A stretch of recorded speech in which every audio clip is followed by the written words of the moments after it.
আসসালামু আলাইকুম। আমি Arifa Ahmed, authorised representative, Dhaka stock exchange. আপনাদের সকলকে আমন্ত্রণ জানাচ্ছি কাই টিভির নিয়মিত স্টক মার্কেট আপডেট ব্লগে।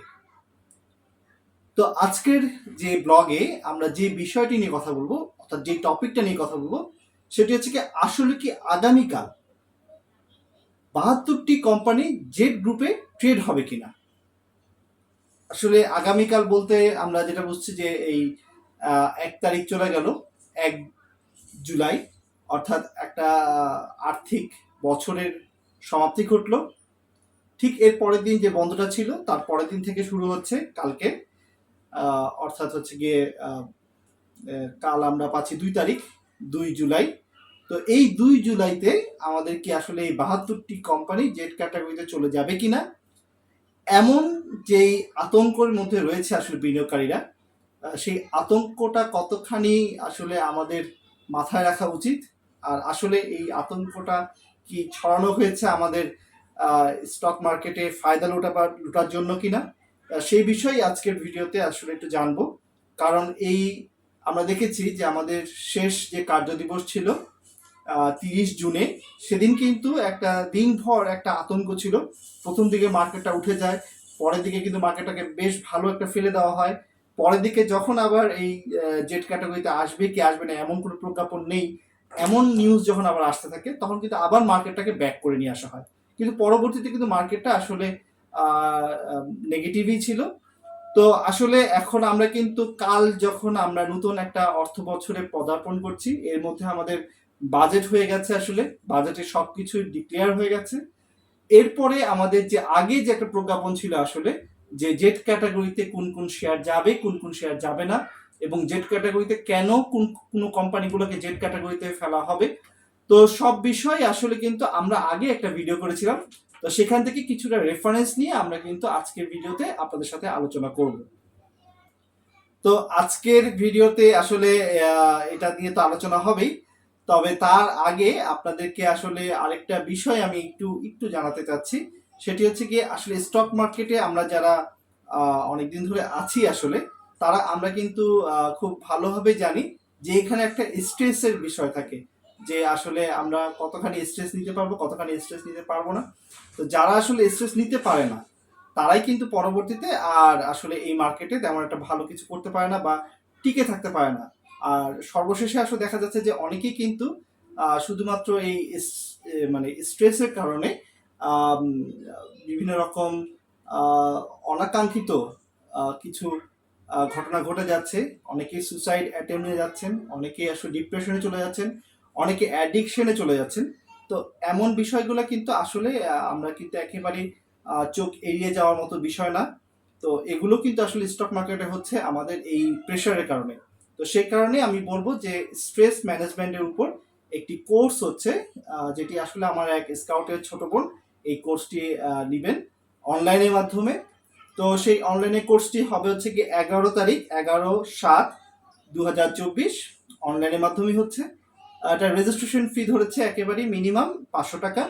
তবে যারা আমার কাইট টিভির সাবস্ক্রাইবার রয়েছেন, যারা আমার ভিউয়ার রয়েছেন, তাদের জন্য একটা সুখবর রয়েছে, তারা কিন্তু 10% ডিসকাউন্ট পাবেন যদি আপনারা যখন আপনাদের রেজিস্ট্রেশন করবেন, বিশেষ করে বিকাশ করবেন যে নাম্বারে, সেই বিকাশ নাম্বারে আপনারা জাস্ট রেফারেন্সে কাইট টিভি লিখে দিলেই হবে, এবং আপনারা সেখানে ৪৫০ টাকা, অর্থাৎ 10% ডিসকাউন্টে ৪৫০ টাকা আপনারা দিয়ে রেজিস্ট্রেশন করে এই কোর্সটি করতে পারেন।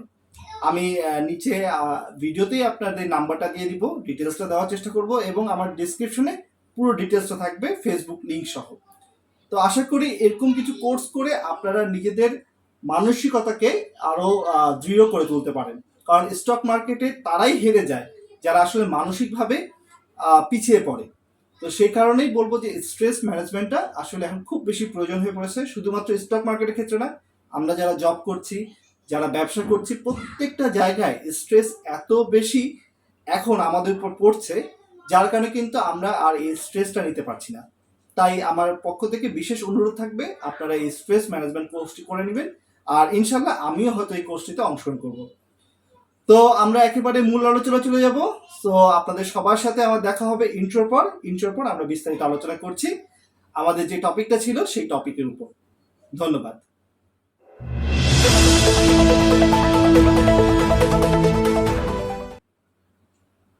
অসংখ্য ধন্যবাদ আমার ইউটিউব চ্যানেল অথবা ফেসবুক পেজ স্কাই টিভিতে আসার জন্য। তো যদি নতুন হয়ে থাকেন আমার আমার ইউটিউব চ্যানেলে, তবে অবশ্যই চ্যানেলটিকে সাবস্ক্রাইব করে নেবেন। আর যদি আমার ফেসবুক পেজ থেকে দেখতে থাকেন কাই টিভিতে, তবে অবশ্যই পেজটিকে ফলো দিয়ে রাখবেন। তো ঠিক ইন্ট্রোর আগে যেমনটি বলছিলাম যে আসলে কি আগামীকাল 72টি কোম্পানি জেড গ্রুপে ট্রেড হবে কিনা, অর্থাৎ 72টি কোম্পানি জেডে চলে যাবে কিনা। আসলে আমাদের ট্রেডিং টাইমে একটা কিন্তু নিউজ খুব বেশি আসছিল লাস্টের দিন, অর্থাৎ 30 জুনে। সেটি আমরা দেখেছি যে আমি স্ক্রিনে সেই নিউজটি দেওয়ার চেষ্টা করব। বিভিন্ন পোর্টালে এই নিউজটা আসছিল। সেটি হচ্ছে কি আগামী মঙ্গলবার 72টি কোম্পানি জেড গ্রুপে ট্রেড হবে। দেখে নিন কোন কোন শেয়ার আপনার ফোলিওতে আছে। আসলে এটা পোর্টফোলিও হবে, কিন্তু ঠিক যেভাবে দেওয়া ছিল ঠিক সেভাবে বললাম যে দেখে নিন কোন কোন শেয়ার আপনার ফোলিওতে আছে। তো এই ফোলিওতে কি কি আছে কথাটা শুনেই যেমন বোঝা যাচ্ছে যে এখানে কিছু জ্ঞানের অভাব রয়েছে। তবে জ্ঞানের অভাব থাকলেও এই নিউজটা কিন্তু আমাদের বিনিয়োগকারীদের বেশ একটা আতঙ্কিত করে তোলে। তারা একটা আতঙ্কের মধ্যে পড়ে যায় এই নিউজটা দেখার সাথে। আসলেও কিন্তু অনেকেই আমি দেখেছি যে এমন নিউজগুলোতে খুব বেশি ক্লিক করে এবং জানতে চায় আসলে যে আসলে কোন কোন শেয়ার আছে। তখনই কিন্তু আসলে এই গেমটা শুরু হয়ে যায় আপনাদের সাথে। ঠিক তেমনটিই হয়েছে আসলে আমাদের ঠিক লাস্ট ট্রেডে। সে কারণে কিন্তু মার্কেট একটা সময় উঠে যাওয়ার পরও মার্কেটটা পড়ে যাচ্ছিল, একদম বিশাল ধরনের একটা পড়ে যায়, প্রায় 65 পয়েন্টের মতো পড়ে যায়। তারপর আবার ওখান থেকে ব্যাক করে যখন বলে যে না এই নিউজটা ঠিক না, কিন্তু পরবর্তী কিন্তু আবার এই নিউজটার খবরটা আসা শুরু করে যে যে না 72টা কোম্পানি আসলেও জেনে যাচ্ছে। তো আসলে আমাদের বিনিয়োগকারীরা বেশ কিছুটা আতঙ্কের মধ্যে পড়ে যায়। দুঃখিত, আজান যেহেতু শুরু হয়ে গেছে, আমরা একটু আজানের পর আজানের বিরতি নিয়ে আবার ভিডিওটা স্টার্ট করছি।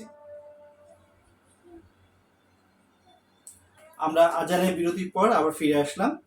তো আমরা ঠিক আজানের বিরতি যাওয়ার আগে যেমনটি আলোচনা করছিলাম যে এই 72টা কোম্পানি নিয়ে, যে আসলে কি আমাদের সামনের দিন মঙ্গলবার কি এই 72টি কোম্পানি কি জেড ক্যাটাগরিতে চলে যাবে কিনা, কারণ এর উপর অনেক কিছু নির্ভর করছে আমাদের মার্কেটের। আর এমন একটি নিউজে কিন্তু মার্কেট আসলে অনেকখানি পড়ে যেতে পারে, এমনটাই কিন্তু আশঙ্কার মধ্যে রয়েছে আমাদের যারা স্টক মার্কেট বিশেষজ্ঞরা রয়েছেন, যারা আলোচক রয়েছেন। তার প্রত্যেকে কিন্তু একটা কথাই বলছেন যে এতগুলো শেয়ার একসাথে জেড ক্যাটাগরিতে গেলে একটা বড় ধরনের মার্কেটের বিপর্যয় আসতেই পারে। তবে মজার বিষয় হচ্ছে গিয়ে এই বিষয়ে কিন্তু কোনো রকম প্রজ্ঞাপন এখনো আসেনি। তবে আমরা অনেক আগে একটা বিএসসির একটা প্রজ্ঞাপন পেয়েছিলাম বাংলাদেশ সিকিউরিটিজ এক্সচেঞ্জ কমিশন থেকে। তারা কিন্তু জানিয়েছিল যে তারা একটা আইন করেছে যে কোন কোন শেয়ারগুলোকে জেড ক্যাটাগরিতে দেওয়া হবে। তো আসলে অন্যের উপর নির্ভর না হয়ে যে আসলে আমার শেয়ারটা জেনে যাচ্ছে কি যাচ্ছে না তা না জেনে আমরা শুধুমাত্র যদি রুলসগুলো মনে করার চেষ্টা করি যে আসলে তারা কি বলেছিল, তখন কিন্তু সেখানে উল্লেখ করা ছিল যে 2 জুলাই থেকে এটা কার্যকর হবে। তবে 2 জুলাই থেকে কার্যকর করা হবে বলতে যে কালকেই জেড ক্যাটাগরিতে শেয়ারগুলো চলে যাবে এমন কিন্তু তারা কখনোই বলেনি। আসলে কার্যকর হবে হচ্ছে কি কোম্পানিগুলোকে দেখা হবে যে আসলে কোম্পানিগুলো সেই রুলস অনুযায়ী পড়ে কিনা। তো যে নীতিমালাগুলো দেওয়া হয়েছে তার প্রথমটাতেই কিন্তু ছিল যে তালিকাভুক্ত কোম্পানির শেষ লভ্যাংশ ঘোষণার তারিখ থেকে বা স্টক এক্সচেঞ্জের তালিকাভুক্ত তারিখ থেকে পরপর 2 বছরের জন্য কোনো লভ্যাংশ ঘোষণা করতে ব্যর্থ হলে তাকে জেড ক্যাটাগরিতে স্থানান্তর করা হবে। অর্থাৎ এখানে বিষয়টা একেবারেই ক্লিয়ার। সেটি হচ্ছে যদি তালিকাভুক্ত যদি কোনো কোম্পানি ধরুন হচ্ছে গিয়ে 2022 সালে একবার দিয়েছে, তবে 2024 সালে দিচ্ছে না, মানে 2022 থেকে 23 এবং 24 এই 2 বছর যদি তারা মিস করে তখন কিন্তু তারা জেড ক্যাটাগরিতে চলে যাবে। আবার যেটা হতে পারে সেটি হচ্ছে গিয়ে তারা হচ্ছে গিয়ে যদি কোনো কোম্পানি যদি প্রথমবার এসে থাকে 2022 সালেই তারা প্রথম এসছে, তারা তো তাদের আগে কোনো প্রিভিয়াস কোনো রেকর্ড নাই যে তারা আগে কোনো ডিক্লেয়ার দিয়েছিল কিনা, ডিভিডেন্ড দিয়েছিল কিনা, তখন কিন্তু এই তারিখটা ধরা হবে 2022 সাল থেকে। 2022 সাল থেকে 2024 সাল এই 2 বছর ধরা হবে। এই 2 বছরের মধ্যে তারা যদি লভ্যাংশ না দেয় তবে কি হবে, তাদেরকে জেড ক্যাটাগরিতে স্থানান্তর করা হবে। এরপরে যে আইনটা ছিল সেটি হচ্ছে গিয়ে পাশাপাশি আইন অনুযায়ী একটি নির্দিষ্ট সময়ের মধ্যে কোম্পানির বার্ষিক সাধারণ সভা বা এজিএম করতে ব্যর্থ হলে এই সিদ্ধান্ত নেওয়া হবে। আমরা জানি এজিএমটা খুব একটা ইম্পর্টেন্ট একটা বিষয়, অর্থাৎ অ্যানুয়াল জেনারেল মিটিং। এবং এই মিটিং এর মাধ্যমে কিন্তু ডিভিডেন্ডের ঘোষণা আসে, ইপিএস এর ঘোষণাগুলো আসে। ওভারঅল একটা একটা বছরের শেষের দিকে এসে কিন্তু তারা এজিএমটা করে, এবং এজিএমটা হওয়ার পরেই আসলে আমরা বলতে পারি যে কোম্পানিগুলো ঠিক নিয়ম মতো সময় মতো এজিএম গুলো হয়, সেই কোম্পানিগুলো অবশ্যই অন্যান্য কোম্পানি থেকে ভালো। তো সেই সিদ্ধান্ত অনুযায়ী যদি এজিএম করতে ব্যর্থ হয়, তাহলে কিন্তু সেই কোম্পানিকে জেড ক্যাটাগরিতে নেওয়া হবে। তবে এখানে একটা বিষয় রয়েছে, যদি কোনো রিট পিটিশন থাকে বা আদালতে বিচারাধীন কোনো আইনি প্রক্রিয়ার ফলস্বরূপ তারা এজিএম অনুষ্ঠান করতে না পারে, সেই ক্ষেত্রে কিন্তু এটা বিবেচনা করা হবে। অর্থাৎ উপবিচার বিষয় বা জোরপূর্বক ঘটনা ঘটলে জেড ক্যাটাগরিতে স্থানান্তরের ক্ষেত্রে সর্বোচ্চ 2 বছর সময় পর্যন্ত বিবেচনা করা যেতে পারে। এটিও কিন্তু আইনের মধ্যে দেয়া আছে।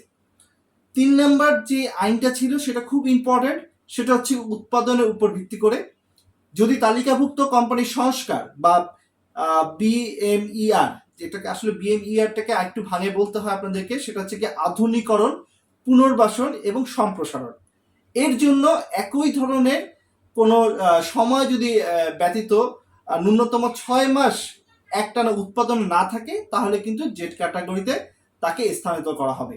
অর্থাৎ যে 3টা বিষয় আমি বললাম, যে আধুনিকরণ, পুনর্বাসন এবং সম্প্রসারণ, এমনটি হতেই পারে এই কারণে যদি উৎপাদন 6 মাসের বেশি থাকে টানা, তাহলে কিন্তু তাকে জেড ক্যাটাগরিতে না হবে। তাহলে এই 3টা বিষয় যদি তাদের মধ্যে হয়ে থাকে, তারা এই কাজগুলোর জন্য হয়তো উৎপাদন করতে পারেনি, তাহলে কিন্তু সেখানে বিবেচনা রয়েছে।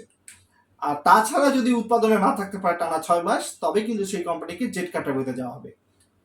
আসলে এমনটা শোনা যাচ্ছে, আসলে এই নিউজটা নিয়ে তো আমি নিজেও বেশ অনেকের সাথে কথা বলেছি, এই মার্কেটের ঊর্ধ্বতন অনেক কর্মকর্তাদের সাথে এবং মার্কেটের সাথে যারা সংশ্লিষ্ট রয়েছেন, তাদের কাছ থেকে যতটুকু আমি জানতে পেরেছি, যে সকল কোম্পানিগুলো আসলে উৎপাদনে আছে বর্তমানে, তাদেরকে কিন্তু বাংলাদেশ সিকিউরিটি এক্সচেঞ্জ কমিশন চাচ্ছে না সেসব কোম্পানিগুলো জেড ক্যাটাগরিতে চলে যায়।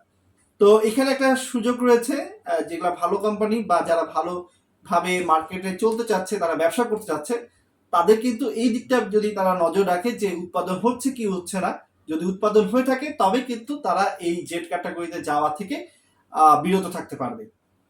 চতুর্থ যে পয়েন্টটা ছিল সেটা হচ্ছে গিয়ে পুঁজিভূত লোকসানের পরিমাণ কোম্পানি পরিশোধিত মূলধন ছাড়িয়ে গেলে ওই কোম্পানিকে জেড ক্যাটাগরিতে স্থানান্তর করা হবে।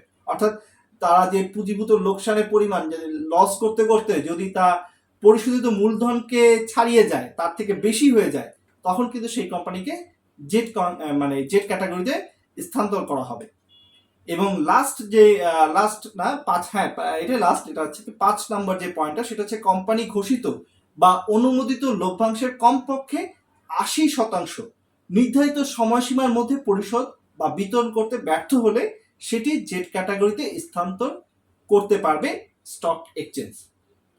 তো একেবারে লাস্ট পয়েন্টে কিন্তু আরেকটা আমরা বিষয় বুঝে গেলাম, সেটা হচ্ছে যে প্রথম যে পয়েন্টটা, এই 5 নম্বর পয়েন্টের মধ্যে আমি যদি 5 নম্বর পয়েন্টের মধ্যে এ বি করে দুটো ভাগ করি, তাহলে প্রথম যে এ পার্টে কিন্তু খুব স্পষ্ট বলা হয়েছে অনেক কোম্পানি কিন্তু লভ্যাংশ দেয়, কিন্তু লভ্যাংশ ঠিক সময় মতো তারা পরিশোধ করতে পারে না। আমরা জানি যে এজিএম হওয়ার পর 40 দিন সময় থাকে, এই সময়ের মধ্যে কিন্তু কোম্পানিগুলোকে তাদের যে স্টক ডিভিডেন্ড বলেন, ক্যাশ ডিভিডেন্ড বলেন, এগুলোকে ডিসবার্স করতে হয়। তো যদি 80% ডিসবার্স না করতে পারে নির্ধারিত সময়ের মধ্যে, তবে কিন্তু সেই কোম্পানিকে জেড ক্যাটাগরিতে দেওয়া হবে। এবং আমি যে বলছিলাম বি পার্টের কথা, বি পার্টটা হচ্ছে গিয়ে একেবারে লাস্টে যে পয়েন্টটা, সেটি জেড ক্যাটাগরিতে স্থানান্তর করতে পারবে স্টক এক্সচেঞ্জ। অর্থাৎ এই যে পুরো বিষয়টা, যে আসলে কোন কোম্পানিকে জেড ক্যাটাগরিতে নেওয়া হবে, কোন কোম্পানিকে জেড ক্যাটাগরিতে নেওয়া হবে না, এটি কিন্তু স্টক এক্সচেঞ্জ করে থাকবে। অর্থাৎ আমাদের ঢাকায় যারা ঢাকা স্টক এক্সচেঞ্জ, আবার চিটাগং যেটা রয়েছে চিটাগং স্টক এক্সচেঞ্জ, এই দুই এক্সচেঞ্জ কিন্তু এই কাজটি করে থাকবে। আর এই রুলসটা করে দিয়েছে বাংলাদেশ সিকিউরিটি এক্সচেঞ্জ কমিশন। অর্থাৎ এই রুলস ধরে ঢাকা স্টক এক্সচেঞ্জ এবং চিটাগং স্টক এক্সচেঞ্জ তারা কিন্তু কোম্পানিগুলোকে জেড ক্যাটাগরিতে নিতে পারবে, যদি তারা এই ক্লজ, যে 5টা ক্লজ বললাম, এই ক্লজগুলোর মধ্যে যদি তারা পড়ে যায় বা এই ক্লজগুলো যদি তারা ঠিকমতো পালন না করতে পারে, তবেই কিন্তু সেই কোম্পানিগুলোকে জেড ক্যাটাগরিতে নেওয়া হবে। তবে এই যে কালকে যে নিউজটা আমরা দেখছিলাম যে এই 2 তারিখেই আসলে সবগুলা জেড ক্যাটাগরিতে চলে যাবে, এমন কিন্তু কোনো খবর এই এই সময় আসলে একেবারে আজকের দিনে আমি শেষের দিকে এই ভিডিওটি করছি, এই ব্লগটা তৈরি করছি, এখন পর্যন্ত কারো কাছ থেকে এমনটি শোনা যায়নি। তো আশা রাখবো যে কাল আসলে আমরা যারা অনেকেই আসলে প্যানিকড হয়ে যাই, সেই প্যানিক না হয়ে একটু ঠান্ডা মাথায় আমরা সিদ্ধান্ত নেওয়ার চেষ্টা করব। আর কে কি বললো না বললো একটু যাচাই বাছাইয়ের চেষ্টা করব। যে কান নিয়ে গেল চিলে, সেই কানের পিছে আমরা দৌড়াবো, এমনটা যেন না করি। আর অবশ্যই আবারও শেষের দিকে একটু অনুরোধ করব যে আসলে আমাদের প্রত্যেকেই যারা স্টক মার্কেটে রয়েছে, বিশেষ করে যারা স্টক মার্কেটে রয়েছে আর অন্যান্য প্রফেশনে তো যারা আছেন, তাদেরকে তো অবশ্যই বলবো যে স্ট্রেস ম্যানেজমেন্টের কোর্সটি অবশ্যই করা উচিত। আমি ব্যক্তিগতভাবে আসলে দু একবার করেছি এবং সামনে যে আমার ছোট বোনের কথা বললাম যে স্কাউটের, তার কাছে যে কোর্সটা করবে সে 11 তারিখে, তো সেখানে আমন্ত্রণ জানাচ্ছি আপনাদের সবাইকে। আশা রাখি সেই কোর্সটা করে আপনারা সবাই উপকৃত হবেন। তো এমনটাই আশা ভরসা রেখে যে আমরা সকলেই সুস্থ থাকবো দুদিক থেকেই, শারীরিকভাবে এবং মানসিকভাবে, তাহলে পরে আমরা আসলে পরিপূর্ণ সুস্থতা পাবো। তো এমন প্রত্যাশা থাকবে যে আমরা সবাই সুস্থ থাকবো, এই প্রত্যাশা রেখে আজকের মতন এখানেই ব্লগটি শেষ করছি। তবে খুব অল্প সময়ের মধ্যে আবার আপনাদের সাথে দেখা হচ্ছে কাইট টিভির নতুন স্টক মার্কেট আপডেট ব্লগ নিয়ে। ততক্ষণ সুস্থ থাকবেন, ভালো থাকবেন, অবশ্যই আমার এবং আমার পরিবারের জন্য দোয়া করবেন। আল্লাহ হাফেজ।